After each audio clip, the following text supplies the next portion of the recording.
pandemic officially on Monday, and then ended the week with the House passing the 1.9 trillion relief package. How do you see all of that now coming together from last week, and the sort of trend line, if you like, for the markets? Yeah, these are two good cues for what has happened last week. Was a week of contradiction a little bit. So, as you said in the US, but looking forward, great reports about the infection rates coming down in mostly the US and the UK and Israel and Anglo-Saxon countries and countries which have high vaccination rates. Just the opposite in the lockdown countries in Europe and elsewhere in the world. Very strange. Here in Germany, for example, a disciplined country, if there is one, incidence rates came down very nicely, stopped coming down last week, and now you have all the epidemiologists and virologists again out there shouting from the rooftops, we will go back to a third wave, it will be more horrible than before. So very strange bifurcation in the perception of where this corona thing is going. And the similar stimulus package being passed, but at the same time, the first real serious jitters in the stock market. And background, of course, as we discussed last week, was the inflation fears. And this, for the first time in a long time, is something which is just out of the hand of the Fed, because if people don't want to hold bonds at zero interest rate because they're afraid of inflation, then they will dump them and interest rates will go up by definition. Very little they can do. Powell out there, what I said last week happened. So he went, that was important. He managed to soothe markets, but it still feels sort of a lot more uneasy than before. And so that now, of course, as we will discuss undoubtedly, is the week where we will have a finance minister meeting of the G20 and the OPEC decision coming forth. But looking back, some strange bifurcations going on. Not a straight line. Not a straight line. Let's welcome Kate Dourian to the table for the first time, but very familiar, I'm sure, to a lot of our followers. Kate Dourian, now MEES contributing editor and also a non-resident fellow of the Arab Gulf States Institute in Washington. Kate, welcome. Notably, a big month for OPEC and for all oil producers, with prices jumping 20% through the month of February, as we are now on the last day. The trading for February is closed, so up a whopping 20% ahead of the OPEC meeting this Thursday.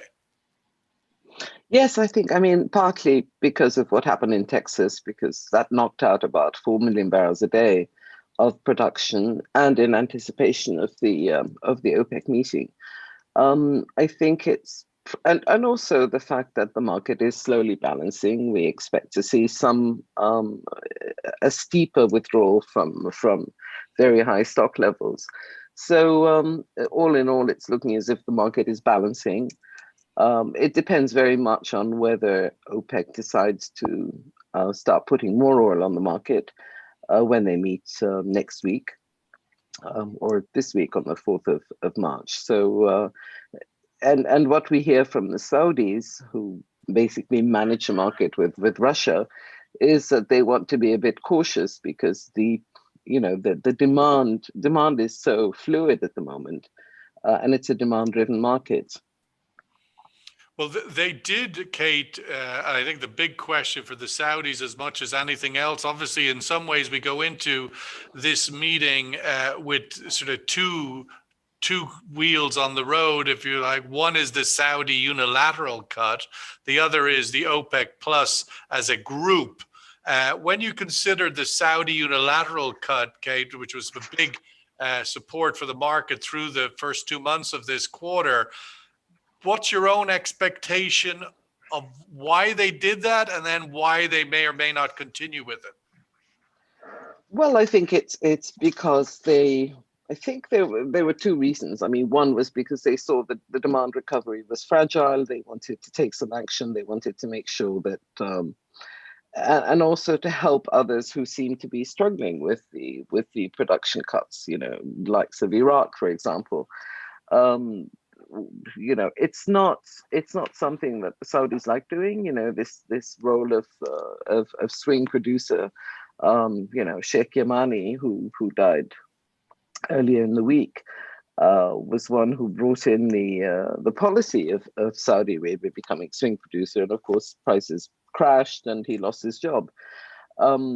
I think it was to try to keep some kind of cohesion in OPEC. And I think as prices move up, it's going to be quite difficult to get the kind of discipline you've had. It's always harder on the way up when prices are moving up to maintain discipline. And of course, we know that Russia is not very keen on maintaining these production cuts for fear of losing more market share.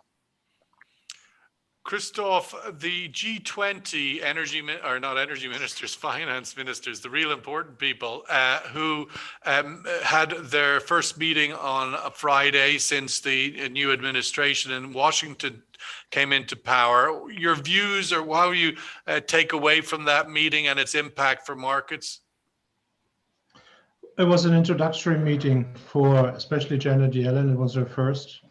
No decisions were made or expected. The statements they made and the things they utter confirm that they are still unified behind the idea of pushing for fiscal stimulus, including in the US, including Yellen, who is otherwise no stranger to those people who raised the inflation concerns from the Biden camp.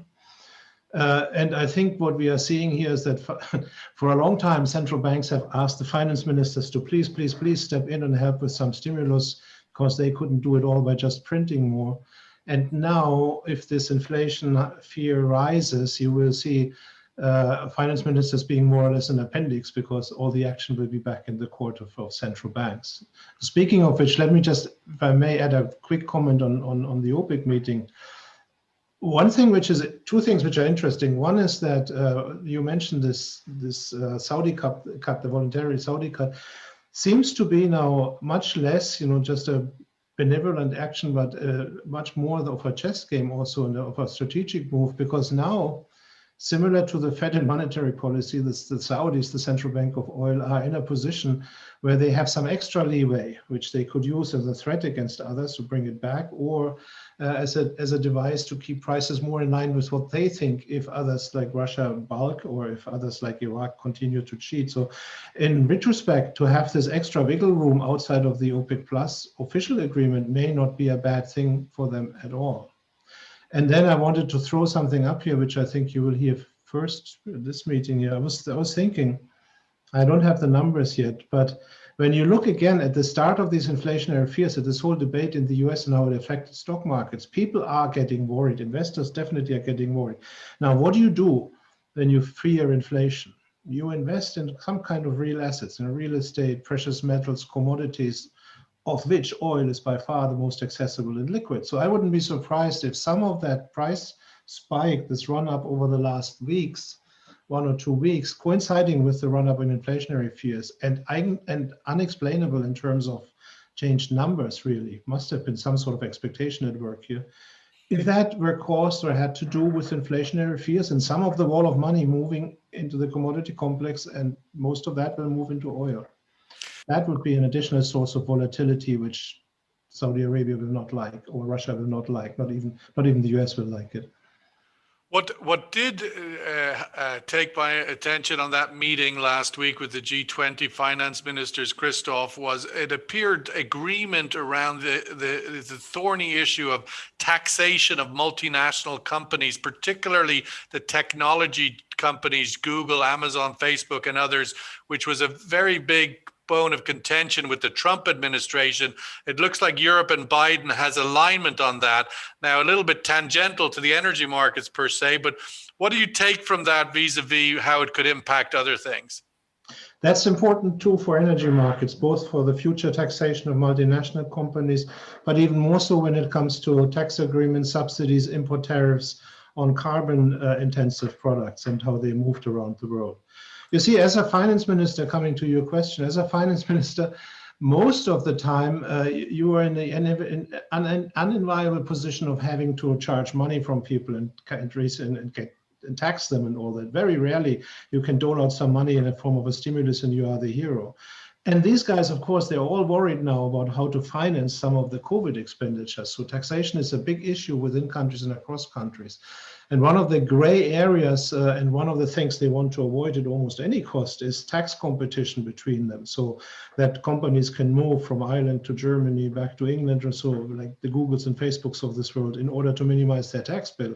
So they want to establish a unified front, and the way you get everyone under one umbrella, as OPEC knows, is by making sure that there is a carrot at the end of it, so that tax revenues are higher than if Ireland would make its own deals, and that's what's going on.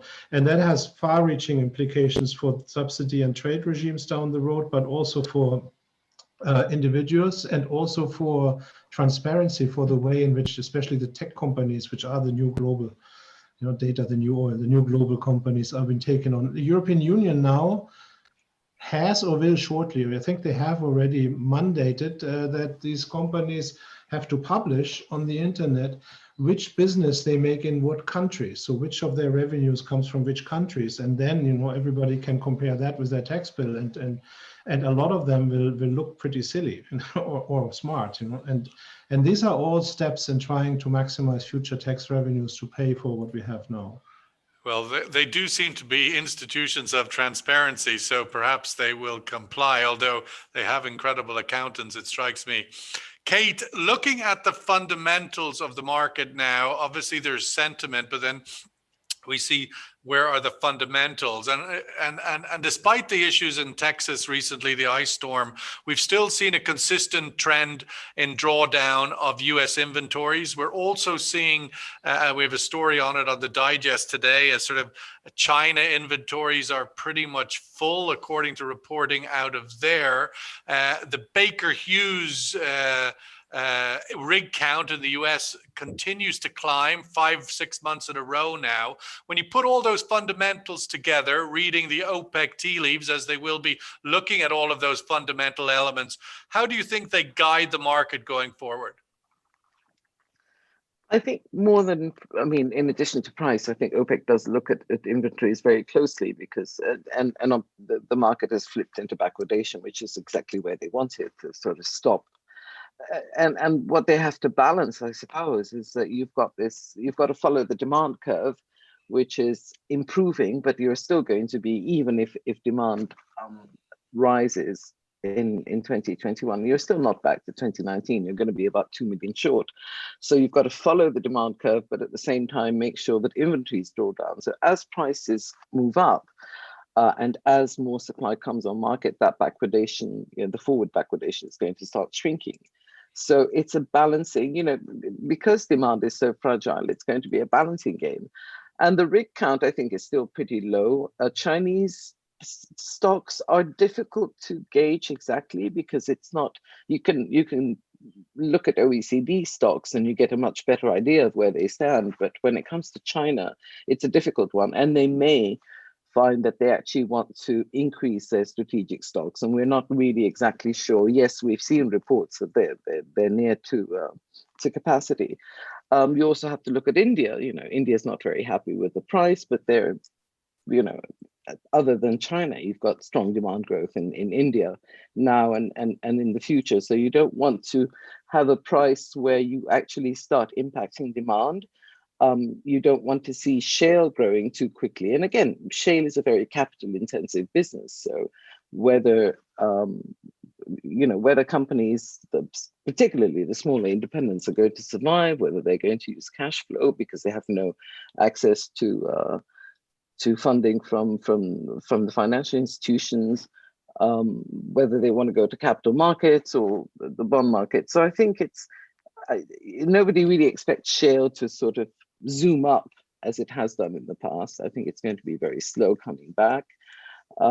So the focus is back on OPEC. And again, we talked about Saudi Arabia and the fact that they cut production. I think it was the level of stocks which was weighing on price more than anything else. So I think that's why they took that decision. And it depends. We'll see if they release more oil from April. Well, Christof, another story on the digest from last week is capturing this idea of the new Biden administration and this inevitable confrontation of sorts with the fossil fuel industry in the US, and the idea that we're starting to see some fight back by the US companies. We had last week Continental took a lawsuit against the Department of the Interior on its decision to remove permits on public lands. We also saw the sort of executive order derailing the Keystone Pipeline. Where do you see those two things going forward, where the industry in the US, oil and gas industry, and the ambitions of the new Biden administration find alignment or confrontation? So yes, it's right. What we are seeing now is the industry biting back, to some of parts of the industry at least. And of course, they do that because they smell that they might have a chance to put a spanner in the works. We also seen that the initial steps of the Biden administration were not as drastic as he announced during the elections. And the ban on federal land is a minor issue, really, in terms both of the overall volume of production and also the number of companies affected. But they are consistent, so it didn't stop. Then came Keystone, and then comes the discussion of offshore and so on. Stepping back, I think this is an excellent example of this, how this triangle interacts between economics and energy and geopolitics. So what we have here is an economic problem, first of all, which makes the industry optimistic to encourage lawsuits now, which is this problem that if the stimulus package goes through as it stands now, there will hardly be any money left for a big Green Deal, despite all these promises. So chances are that Biden will have to scale down considerably on his ambitions. And of course, one way of still delivering results is to slap these energy companies a bit more. So that's one aspect here. From the economic side to energy, the second aspect is from geopolitics. Biden will no doubt come to realize that if he tightens the screw too much, that the US runs the risk of losing its status of a net energy exporter, net oil exporter in particular. That would have big international consequences, in particular in its dealing with Russia, with China, with others. And Biden is known for being very interested in exactly that kind of geopolitics and how these bilateral things interact on the bilateral level. He has his hands full with Iran and Saudi Arabia already. So again, this gives these companies sort of some reason to believe that they don't have to roll over all the time. And we're seeing that happening. Sorry. We saw in the sort of aftermath of Texas that a lot of this came to the surface, where this blame game between oil and gas, blaming the renewables for triggering the power outages and so forth, and it seems in some ways nearly like a case study. Yeah. So Texas is a very interesting case, because what we had first, we had an incredible blame game. First, there was renewables versus fossil fuels. Then it went down on the regulating versus non-regulated markets, so on an issue of market design. If you look at it closely, it turns out it's really interesting, because there are three big lessons sort of for the energy transition in that dispute. One is that these deregulated markets, they are not to blame for Texas being isolated from the rest of the country. That's a 140-year-old decision. They are not to blame for not having spare capacity mandated. That's a feature of, making prices high in emergency times so that companies would create these spare capacity. So that one has to be very careful, because it is a blame game. But there are three things falling out. One is, at the end of the day, when you have contracts being offered to consumers, which can be cheap and flexible, so they would move up in times of emergencies, the prices, and otherwise would stay relatively low, versus fixed, no matter what happens, you pay the same for your electricity, then not only gamblers will go for the flexible and in normal times cheaper contracts, but also poor people. And then you see these pictures, people freezing with babies and 3 days in the cold, and then hit with an electricity bill of $8,527. That needs some kind of insurance, otherwise it doesn't make sense. But the flip side of that system, that you don't mandate spare capacity, that you induce companies to provide it by offering them much higher prices when supplies fall short, That's very interesting at a time when the share of renewables increases. Because what we have in electricity generation, if you knock out renewable power, fossil power will continue. If you knock out fossil power, renewable power will suffer because there's no more backup, and the intermittency problem will just go from zero to whatever and back to zero. And so having an endogenous mechanism which provides incentives for these new renewable companies and others to provide backup power may be the way to go, because as the share of renewables increases, otherwise it becomes too important, too expensive to do it in the old-fashioned way. And every complex system needs some redundancy. So here is a modern model which makes companies pay for it, incentivizes them by charging more peak times, versus an old model where you just mandate it and let them pay for it. It'll certainly be interesting to see how this fight moves into new regulatory frameworks and legislation in order to ensure that obviously it doesn't happen again. Very brief point that you can see there as also. I've always been saying that people who think of the energy transition as a smooth process of substitution, replacing dirty fossil with clean renewables, are wrong. It's much more complicated than that. It's not about substitution. No. It's about finding complementarities, how these two segments can work together. And Texas was the perfect example for that. I mean, just look at the picture when people at the end of the day, after freezing, have to charge their phones with an internal combustion engine car because everything else is full. That drives it home. Yeah, it does. I mean, there were so many images about that week that seemed to drive so many messages home and yet set up for debates going forward. Let's get the survey and give everybody in the room a chance to view on where we go this coming week. What do you expect OPEC Plus will agree at their meeting on Thursday regarding second quarter supply? Not what do you think they should do or what do you expect them to do? So we've a few choices there that might take a little bit of reading and thinking, but option one, no increase, it remaining as things are. Number two, Saudi will end their unilateral cut of 1 million barrels a day. Whatever happened to that sentence? But yeah, Saudi will end its unilateral cut. Option three, Saudi will end its unilateral cut in one go, i.e. straight away, April 1st, 1 million, plus OPEC will raise 500K per month. Or option four, Saudi will phase the end of its unilateral cut over 3 months and OPEC will raise 500,000 barrels per month. So those are the different choices. Just get a view of the room of what you think will happen in this coming decision on Thursday. Kate, looking ahead, the week ahead, of course, we have in America, we talked a bit about the progression of the big stimulus act, but in the region, the oil producers, we have the outlook for the OPEC meeting. How significant, Kate, do you think OPEC Plus will have to consider Iran into its thinking as potentially those barrels coming back in the market? Is the second quarter just too early? They don't have to worry about it yet? I would say the second quarter. I mean, given what we're hearing out of Tehran and Washington, it doesn't look as if it's something that's going to be resolved very quickly. Now, even if you do get some accommodation where you have some easing of sanctions for humanitarian reasons, you're not going to see a rush of Iranian oil on coming onto the market.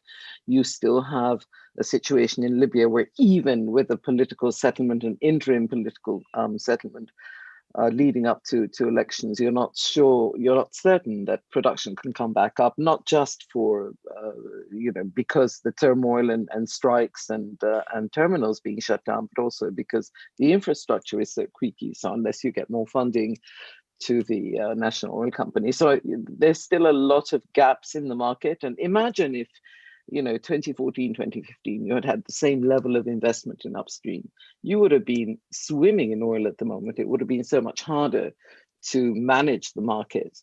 So I think now we're seeing roughly the same thing. You've got a estimated 30% cut in upstream investments in 2020.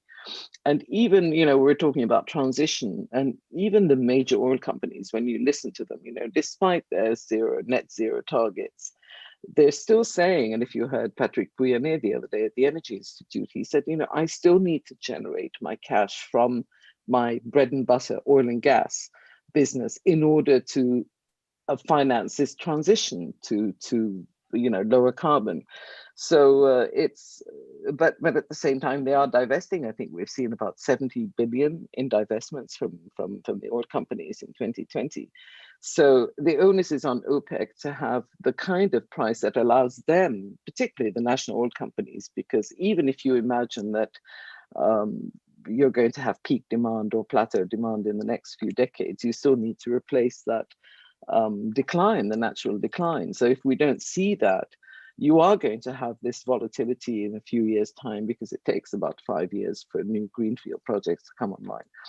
So I think that's what they're going to do. Specifically at this coming decision, I mean, when you take those issues like keeping the production off the market, that alone becomes increasingly a challenge for OPEC countries a year or so to keep production locked in, the cost of that, the damage to reservoirs and so forth. What's your own expectation for this meeting? Do you expect Saudi to indicate what they will do with their 1 million?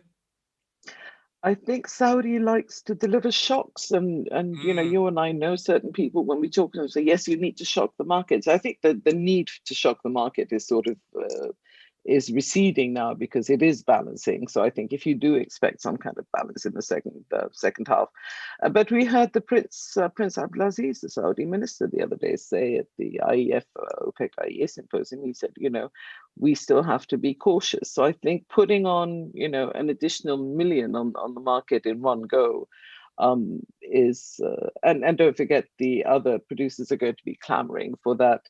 For that phased return of the barrels that they withheld in 2020. So yes, I think it is going to be up to the Saudis. They've had to already make a small concession to Russia by allowing them to increase production slightly. So it's going to be that dynamic between Russia and Saudi Arabia, and whether the Russians will actually come on board, because there will be pressure to increase production from April. So it's really up to the Saudis to say how much. Let's get the survey result before giving Christof the last word this morning. Saudi to phase the end of the unilateral cut over 3 months, and OPEC to raise 500 per month. Got the biggest vote by a significant number. Christof, your thoughts on that looking forward? We know the Russians are more comfortable with in a slightly lower price. They always want a higher price, but ultimately they seem to be more comfortable with pumping more to have more supply and maybe a slightly lower price. What do you think will be the dynamic Russia-Saudi over the coming days into this meeting? Russia has less flexibility, and Russia has a longer outlook, and Russia is more afraid of alternative private, particular shale resources coming online at these prices. But Saudi Arabia knows all of that too. And I fail to understand why people don't see that as, demand is not stellar and in the long term will decline. There are preparations, the pressure on OPEC and on OPEC Plus increases, and it will splinter. And there are preparations going on, everybody for himself. And this 1 million Saudi cut falls to me halfway into that category already, just like the capacity expansions we see. And so if I would be Saudi Arabia, I would not give up on my 1 extra million, and I would just try to come to an OPEC increase, OPEC Plus increase agreement, but I would keep the 1 million in the backhand for the purposes we discussed earlier. That may not be feasible politically. So it's an option which was not in your survey. So keep the 1 million and agree on an OPEC increase. OPEC Plus increase may not be completely possible, but then they will scale it down gradually. But certainly, as the adjustment process becomes more difficult, they would love to have the extra option of swimming a little bit ahead of the cautious Russians and the unreliable rest. So bottom line is I would expect a small increase on the cautious side, a little bit of bickering, and I'm very curious to what extent they can manage to have this unilateral tool and keep it. Interesting. Anything else of note for next week to pay attention to? You mentioned there is a bunch of data coming out, but I wouldn't expect one. I'm very curious on whether the stock market now goes into swings going up again, going down again, or whether they're getting closer to people just moving out, and we have a case of sell in May and go away, and markets always bring forward everything. Right? Right. And we have a meltdown. I wouldn't exclude a mid-sized meltdown at least. And the further battles on the stimulus, it'll be interesting to see where that goes. And for fun and games, we've got Trump back on the stage today.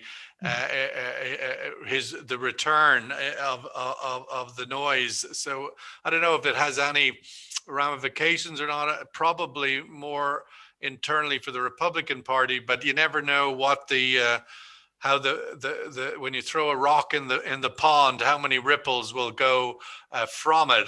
So that might be something to watch from the ramifications rather than the speech itself, which will probably give you just a headache. At least it does me. So, but that's my bias. Listen, Kate, Dourian, lovely to see you. Thank you so much for getting up in the middle of the night or whatever it is in London.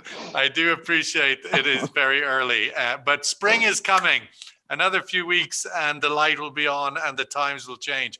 Christof, as always, thank you very much for your thoughts and insights this Sunday morning, and to everybody else who joined us. Thank you and have a great day, and we'll catch up with you over the coming days. Thank you so much. All the best. Bye-bye.